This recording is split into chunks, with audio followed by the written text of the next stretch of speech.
Hey guys, what's up? Welcome back to another edition of Intuitive Angling, and thanks a lot for checking today's video out. Much appreciated. Today, guys, we're going to be doing a video based upon some consistent requests that I get, from different people that are interested. We're going to talk about the hardest and easiest ways to make a living in the sport of bass fishing, in terms of being like self-employed. I'm not talking about being like working, for a company in the bass fishing industry or something like that. I'm talking about if you want to make a living in the bass fishing industry and sort of be your own boss. I'm going to list through the ways and explain to you in detail what the easiest and hardest ways are. So I think it might answer some questions for people that are interested. And even if you don't have any desire in making a living in the bass fishing industry, it might be interesting to know a little bit about behind the scenes with it here. Real quick, before we get started, guys, I just wanted to give everybody a big thank you for everybody that's been helping out the channel through going to our View Products tab, the little tab when the video shows up at the bottom of the screen that says View Products. Thank you very much for checking those out. That's really helping the channel out. And so we'll get into the video here. Okay, guys, I feel like I'm pretty qualified to talk on this. I've been able to, make a living bass fishing for over 35 years, solely from being self-employed in the bass fishing industry. And I know a lot of people that have. I got a lot of friends that have been through the trials and tribulations of it. I've seen all ends of it, inside and out. And I'm going to go through with you guys what the reality of the situation is. And there's basically, from my point of view, there's three different ways that you can make a living in bass fishing, being your own boss. So we're going to list those. I'm going to start out with the most difficult and get up to the most easiest and profitable. Okay, guys, number one, the hardest way to make a living in bass fishing is being a professional bass tournament angler and relying on your winnings and relying on sponsorships to fund your income. That is the toughest way to do it by far today. Now, it wasn't always like that, because a lot of the other avenues I'm going to talk about didn't exist in the same form that they are now in the past. So in the past, being a professional angler through sponsorships was attainable. And that was attainable back at the time before the sport got so expensive to be a part of. It's like, let me explain for a little bit here. For example, here, it's like when I started out, the tournaments, there was only 6 professional tournaments, 6 Bassmaster Invitationals, and they were $600 a piece to enter. Back then, a brand new, fully rigged, top of the line bass boat cost less than $15,000. The expenses were a fraction of what they are now. And you could, if you were a decent angler and you won money and you had some sponsorships that basically took care of your expenses, and you didn't expect to get rich and you just wanted to pay your bills, it was doable. But you had to lead a modest lifestyle, and you had to work really hard at it, and you had to be successful at it. And that's, if it was easy, everyone would be doing it. That's why so many people don't do it. It's because it's so difficult. But at that point, back up until about probably, I'm gonna say 10 years ago, that was something that you could really do. But it's gotten more difficult each year. Now, the reason that it is so difficult now, there's a lot of different factors into play here. First of all, the tournament entry fees are through the roof right now. I mean, most of the tour level tournament entry fees are over $5,000 per tournament. Boats are $100,000, trucks are $70,000.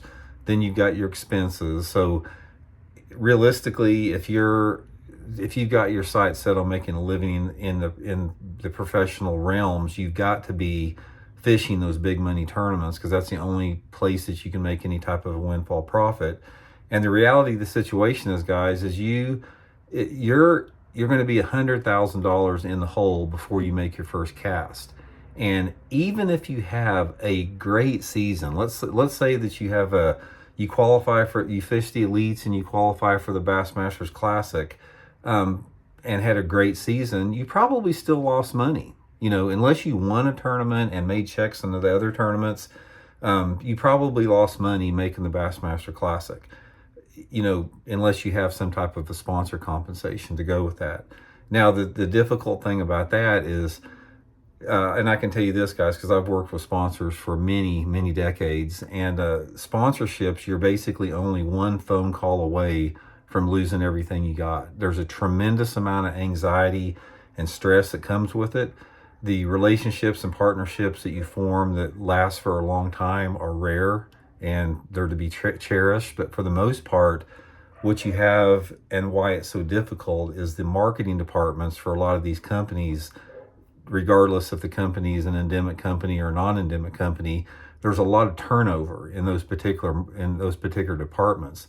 So let's say that you are with a rod and reel company and you've got this great relationship with the marketing manager and you've done a lot of good things with that company. And then all of a sudden a new marketing manager comes along and they never even heard of you, who you are, because they're some college graduate that doesn't know anything about bass fishing. Then your relationship goes back to square one. And a lot of times those people are bean counters and they don't understand value in the terms of what really equates into sales, and you could be gone at a moment's notice. So there's a tremendous amount of uncertainty like that, just like what happened with Ranger Boats. I mean, Ranger Boats had a pro staff of 60, 70 people up until the point when Bass Pro bought that company out. And then basically when they took over, they got rid of most everybody they had, even if you'd been there like myself for over 30 years. So there's no guarantees with the sponsorships. And another thing about the tournament wins, guys, you can't guarantee that you're going to be winning money in tournaments. It's like you may have a couple decent seasons and think that you got it under control and you're going to do well moving forward. But guys, all it takes is a couple bad seasons and you are in the hole big time. And I'll tell you one story right here. Another bit of wisdom from my dad is back there. I went through a period back in the early 2000s where I was killing it. I was winning a lot of tournaments. I was making a lot of money. I was making more money in tournament fishing than I'd ever made my whole life.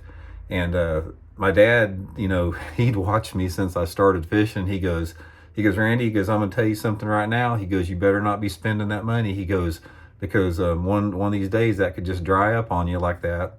Sure enough, he was right. 2008 hit, the stock market crashed. I lost every sponsor I had in 1 month, guys, every sponsor. So there's no guarantees with that. So if you have this idea that you're going to be a professional bass angler, I don't want to squish anybody's dreams, guys, but it is extremely difficult unless you are financially independent or have a lot of family money. I'm going to come out and say it right now, guys. A lot of the pros that you see that are quote pros today, they are there solely because they have the financial resources to do it from other means, whether it be a business or family money.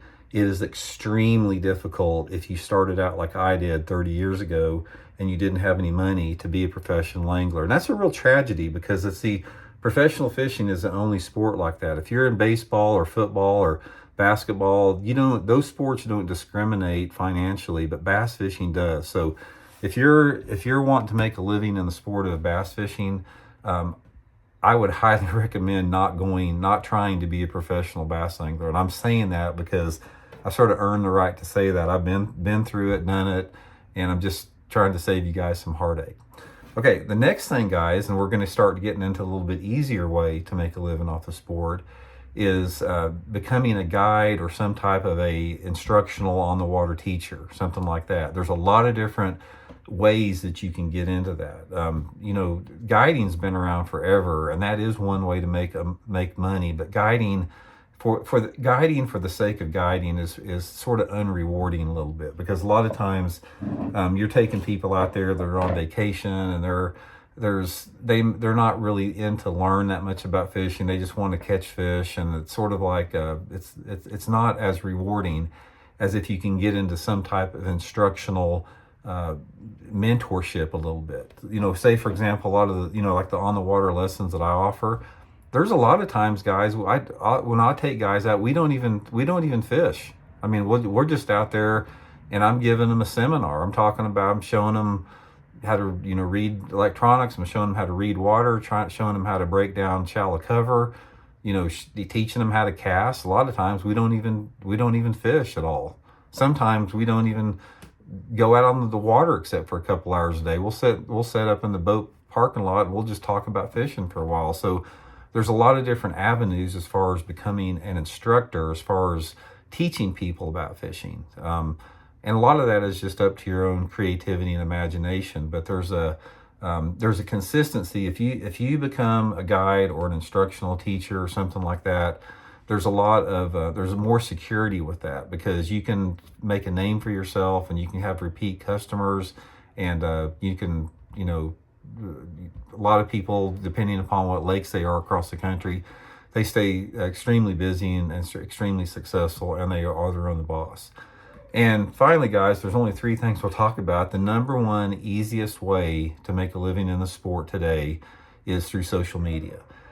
Guys, there's been a huge transition in the reality of bass fishing just in the last 5 years. It's still going on right now. There is more money to be made in social media. I don't care if it's Facebook, Instagram, YouTube, Twitter, TikTok, whatever. There's more money to be made in that avenue if you pursue that, and it's easier than any other thing that you can possibly do in professional fishing. And the great thing about social media is that there's such a gigantic market to draw from, a global market, because when you're dealing with social media, you're talking about you can expose yourself to people all across the world. I've got, like on my YouTube channel, I've got nearly 30 foreign countries that subscribe to my channel. So you got a lot bigger pool to draw from, and based upon your own experience and creativity, you can market that however you want to do it. I mean, you may be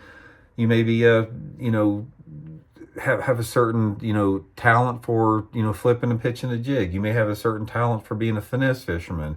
Whatever it is, you may have some ability that's completely unique to own. But the thing about it, when you get into social media, there's a couple different things. You have to find your niche, whatever that is. So you can't copy off anybody. You can't look at anyone out there that is an influencer in social media and try to do what they're doing, because you're not going to be successful. You have to have some authenticity, and you have to do your own thing. And that's the great thing about it. It's like there's so many people out there that watch, some type of bass fishing on social media, that you're going to appeal to somebody. I don't care if you're a 12-year-old kid or if you're a 90-year-old dude. There's going to be some people that gravitate towards what you like to do. I'll use an example. I talked about this dude before. There's a guy named Feature Man that has a YouTube channel, and this guy's 86 years old, and all he does is he sets up his phone, I think, in his kitchen, and he fixes breakfast or fixes lunch, and it could be a can of chicken noodle soup, or it could be a TV dinner, and it just shows him fixing his TV dinner and sitting down at the kitchen table and just talking about whatever, talking about the weather, talking about how warm it is outside. The dude's got almost half a million YouTube subscribers. So from that standpoint, just think about something. If you're really interested in it, my biggest recommendation, if you want to make a living in the sport, is sit down, spend a couple weeks thinking about what you think you can offer to somebody that might be interesting. And you'd be surprised about what some people think are interesting or not. I mean, there's one channel out there I've seen, there's one fishing channel that all this guy does, there's no sound on the channel. All this dude does is tie knots. You don't even see his face.